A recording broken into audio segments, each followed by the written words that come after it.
Welcome back friends. Today's topic is how to use the combination of VLOOKUP and MATCH function together in Google Sheets. We can combine this MATCH function with VLOOKUP to make the VLOOKUP function dynamic.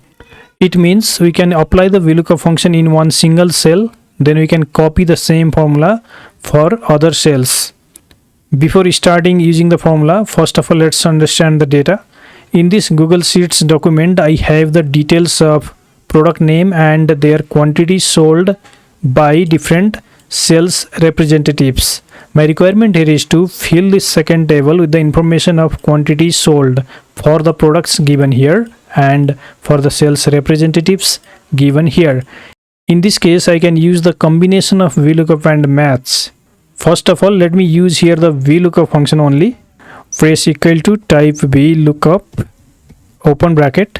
In the search key, click on the product name, then lock this column A by pressing F4 key 3 times, which will apply the dollar symbol before column A.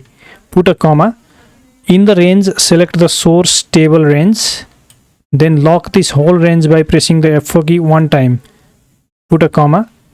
In the index number, we have to check what is the column position for this sales representative in the source data, that is the column number 3, 1 2 3. The sales of Emma is on the third column, so in the index we have to put 3, comma, and in the each sorted option put 0 for exact matching, close bracket, press enter. For the first cell, the result is perfectly fine. Sales of refrigerator sold by Emma is 12 unit, but if you copy this formula for other sales representatives, the same result is given, because in the formula, if you see, the column index number part is static. We have to change this column index number for every sales representative. So to make this column index number dynamic, we can combine the MATCH function. Let me show you how does the MATCH function will identify the column index number. In this cell, let me put here Emma.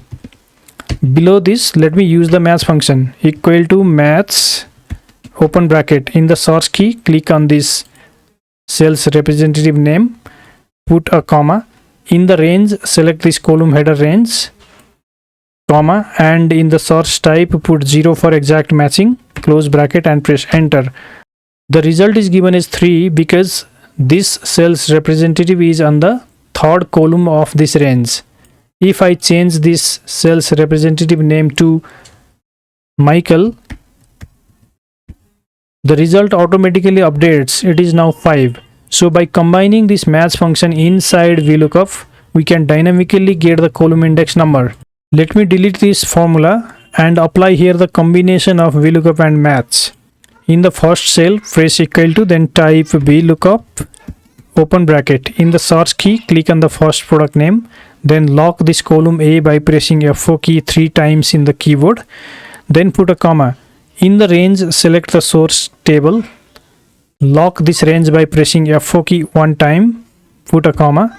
In the index number, let's combine the MATCH function. So put here MATCH, open bracket. In the search key of the MATCH function, click on the first sales representative name, then lock this row number 10 by pressing the F4 key 2 times in the keyboard. That will apply this dollar symbol before the row number 10, then put a comma. In the range, select this column header range of the source table, then lock this range by pressing F4 key, put a comma. In the search type of MATCH function, put 0 for exact matching, close the MATCH function with a bracket, put a comma, and in the each sorted option of the VLOOKUP, put 0 for exact matching, close bracket, then press enter. The result is given as 12. Now you can simply use the fill handle and drag the formula till the last sales representative. Again, click on the fill handle, then drag this till the last product, and here you see the single formula has calculated all the result. So this is how you can combine the MATCH function with VLOOKUP to make the VLOOKUP function dynamic. If you want to practice this, you can download this Google Sheets document from the link given in the video description below. If you like this video, please give it a thumbs up by hitting on that like button. Also subscribe to the channel if you are new here. Thank you very much for watching. See you again in next tutorial.